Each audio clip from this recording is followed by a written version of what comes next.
Now, good morning, students. Yesterday we have seen example number 11. In that we have prepared revolution account and then new balance sheet after preparation of revolution account. Now, today discuss one more topic, that is distribution of reserve and accumulated profit among the partners.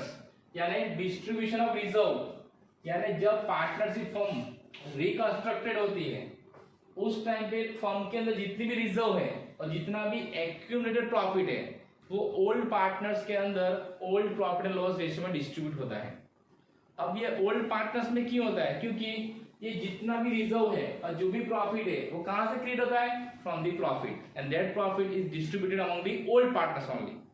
Okay, so at the time of reconstruction of partnership means when there is change in profit loss ratio, when there is addition of new partner in the firm, and when there is retirement or death of any partner. At that time, it is compulsory to distribute this reserve and actual profit among the old partners in their old profit loss ratio. Now, for this, which entry is passed and how effect is given? So we have to understood this thing here. So remember, when there is profit and loss account, credit balance. Profit and loss account, credit balance. It means what? It is profit. It is profit. And when there is profit and loss account, debit balance. It is what? Loss. Okay. So when there is a profit, it is distributed between the partners. And for this, which entry is passed? Profit and loss account debited to partners capital or current account. अब हम जानते हैं कि जिस account का credit balance होता है और उसको हमको क्लोज करना है, उसको क्या करना पड़ेगा? डेबिट. और उसको जिस अकाउंट में ट्रांसफर करते हैं उस अकाउंट को क्या करना पड़ेगा? हमें क्रेडिट. इसलिए आप profit and loss account credit balance means what? उसको क्लोज करना है तो क्या करेंगे? उसको हम डेबिट. और किस में ट्रांसफर करते हैं इसको? Partners capital and current account. तो partners capital and current account क्या होगा? Credit. Clear? Same way when there are reserve, which reserve? General reserve, capital reserve, reserve fund, contingency reserve, workers accident compensation fund account, and investment fluctuation fund account. This kind of reserve is given in the old balance sheet at the time of reconstruction of partnership firm. All these reserve accounts are debited and it is transferred to partners capital and current account. Okay. So आपको क्या करना है? जब भी आपको old balance sheet में at the time of reconstruction of partnership इसमें से कोई भी चीज आपको दिया हो, किस साइड? बैलेंस शीट में लायबिलिटी साइड, क्योंकि इन सब का बैलेंस कैसा होता है? क्रेडिट. तो आपको कहां मिलेंगे सब? बैलेंस शीट में लायबिलिटी साइड. तो उस साइड अगर इसमें से कुछ भी है तो उन सबको क्या करना है? हमें डेबिट. उन सब क्या है? उन सभी अकाउंट में क्या करना है? डेबिट. और उसकी रिस्पेक्टिव अमाउंट हमें यहाँ पे लिखनी है. And total of all this, इन सबका टोटल में कहां ट्रांसफर करना है? टू ओल्ड पार्टनर्स कैपिटल और करंट अकाउंट. मैंने यहाँ पे कैपिटल भी लिखा है और करंट भी लिखा है, लेकिन दोनों नहीं आएगा. दोनों में से कोई एक आएगा. तो आपको डिसाइड करना है कैपिटल आएगा या करंट. तो as per partners capital account method, there are two method, fix and fluctuating. If partnership firm is prepared their partners capital account by fix capital account method, तो कौन सा अकाउंट आएगा? Current account. अगर वो है fluctuating capital account method तो कौन सा आएगा? Capital account. आपको एग्जांपल में देख लेना है कौन सी मेथड हमको बोला गया है. ओके, उसके हिसाब से कैपिटल और करंट लिखना है. क्लियर? बट एक चीज याद रखना, ये जितनी भी रिजर्व है वो सब कहां लिखी होगे? ओल्ड बैलेंस शीट में लायबिलिटी साइड. और एग्जाम में हमको सारी की सारी रिजर्व नहीं दी होगी, इसमें से कोई एक या दो या तीन दी होगी. हमको याद रखना है कौन सी है. ओके, तो इन सबको क्या करना है? डेबिट. और इन सबके टोटल क्या करना है? पार्टनर्स अकाउंट में credit. Which ratio? Old ratio. Remember, in old ratio. Clear? Now same way, if there is debit balance of profit loss account, so which entry is passed? So partners capital current account debited to profit and loss account if it is debit balance. Or if there is a advertisement campaign account, then research and development expense account. R&D means what? Research and development expense account, and to other non return of revenue expenditure account. अगर ये सब दिया है तो ये सब accounts कहां दिए होंगे हमें? बैलेंस शीट में असेट साइड. कौन सी साइड? बैलेंस शीट में asset side. So at the time of reconstruction of partnership हमको जो एडजस्टमेंट देते हैं नीचे आफ्टर बैलेंस शीट, उसके ऊपर से हमें रिवोल्यूशन अकाउंट बनाना है, वो हमको पता है. अब इसके सिवा ओल्ड बैलेंस शीट में अगर ये सब अकाउंट्स दिए हैं, ये सारे दिए किस साइड? Liability side. और ये सब कहां दिए होंगे? Asset side. इसको भी हमें पार्टनर्स कैपिटल में ट्रांसफर करना है. In which ratio? Their old profit loss ratio. लेकिन कैसे करेंगे? तो आपको देखना है कौन कौन से अकाउंट दिए, उससे आपको ये जनरल एंट्री पास करनी है. और इस एंट्री पास करने के बाद उसका टोटल कहाँ लिखना है हमें, यहाँ पे, क्लियर, ओल्ड लिस्ट में। सेम अगर ये बैलेंसेस दिए हैं तो क्या करना है, partners capital current account debit करना है और ये सारे अकाउंट क्या करने हैं, क्रेडिट करना है। तो हमको ये सब चीज कहाँ मिलेगी, ओल्ड बैलेंस शीट में।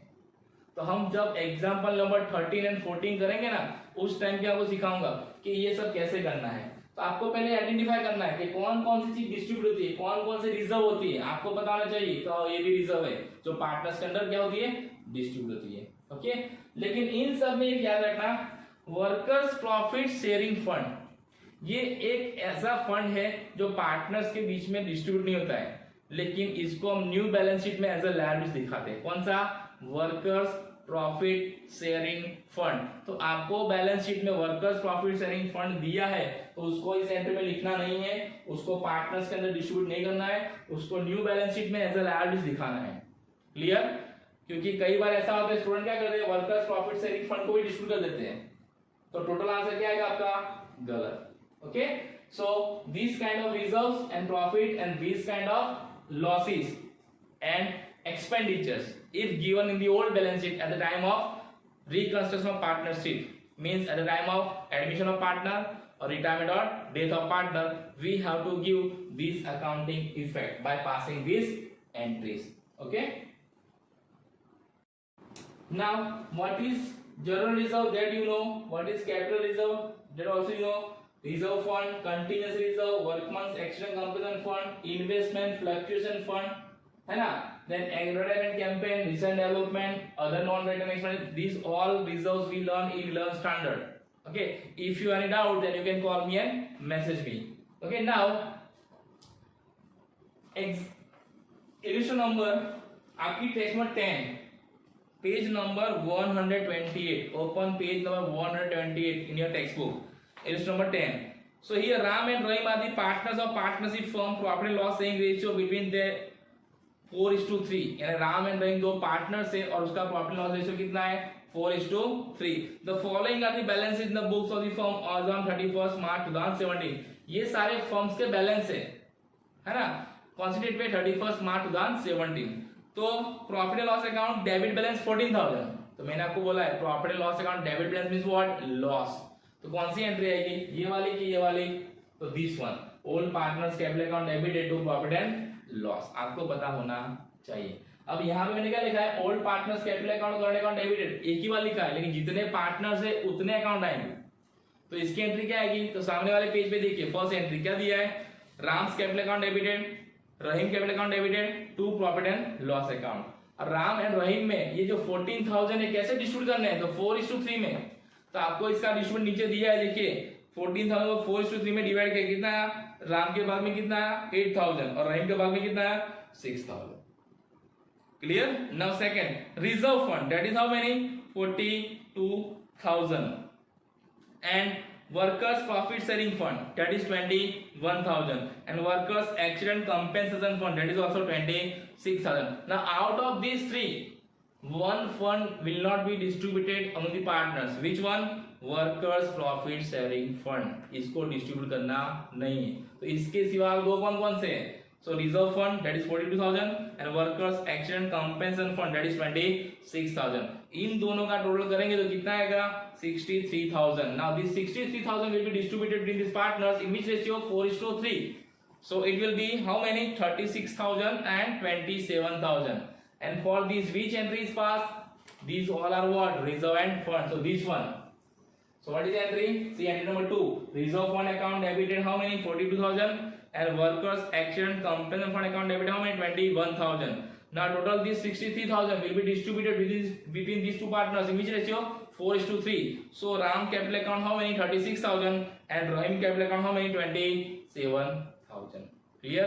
So in this way we have to distribute this reserve and profit at the end of the year between the existing partners in their old profit and loss ratio. अब मैंने यहाँ पे capital account लिखा है, देखो यहाँ पे direct आपको कैपिटल अकाउंट दिया है, कैपिटल करंट दिया नहीं है. क्यों? Because here there is no information about capital account method, by which method they are prepare their capital account. अगर कोई इंफॉर्मेशन नहीं है तो मैंने आपको पहले बोला था कौन सी मेथड यूज करनी है, fluctuating capital account method. And when there is current account of partners is given, अगर हमको एग्जाम में करंट अकाउंट दिए पार्टनर्स के तो वही हमें कौन सी मेथड यूज करनी है, फिक्स, और उसी टाइम पे करंट अकाउंट आएंगे, अदरवाइज नहीं आएंगे। Clear, that's why here they have used what, capital account. और जो सेकंड नंबर की एंट्री है उसको हम सेपरेट भी लिख सकते हैं, ये कंबाइन एंट्री है। सेपरेट कैसे लिखेंगे, आपको दिए देखिए नीचे, reserve fund account debit how many 42,000 to Ram capital and to Rahim capital. So 42,000 को आप 4/3 में डिवाइड कीजिए तो कितना आएगा, राम के भाग में 24 और रहीम के भाग में कितना आएगा 18,000। Same way workers accident compensation fund कितना है 21,000, इसको भी 4:3 में डिवाइड कीजिए तो कितना आएगा, राम के भाग में 12,000 एंड रहीम के भाग में कितना आएगा 9,000। अब राम का दोनों का टोटल कीजिए 24 + 12 कितना आएगा 36 और रहीम का 18 + 9 कितना आएगा 27। आप इस तरह कंबाइन एंट्री भी लिख सकते हो और सेपरेट भी लिख सकते हो सके तो कौन सी लिखनी है, कंबाइन एंट्री लिखनी है। ओके, तो आपको इजीली समझ में आएगा। तो इस तरह से हमें एंट्रीज पास करनी है। ओके, और एंट्री पास करने के बाद हमें इस एंट्री को कहां पोस्टिंग करनी है, पार्टनर्स कैपिटल और करंट अकाउंट में। जब हम partners capital and current account बनाएंगे तब।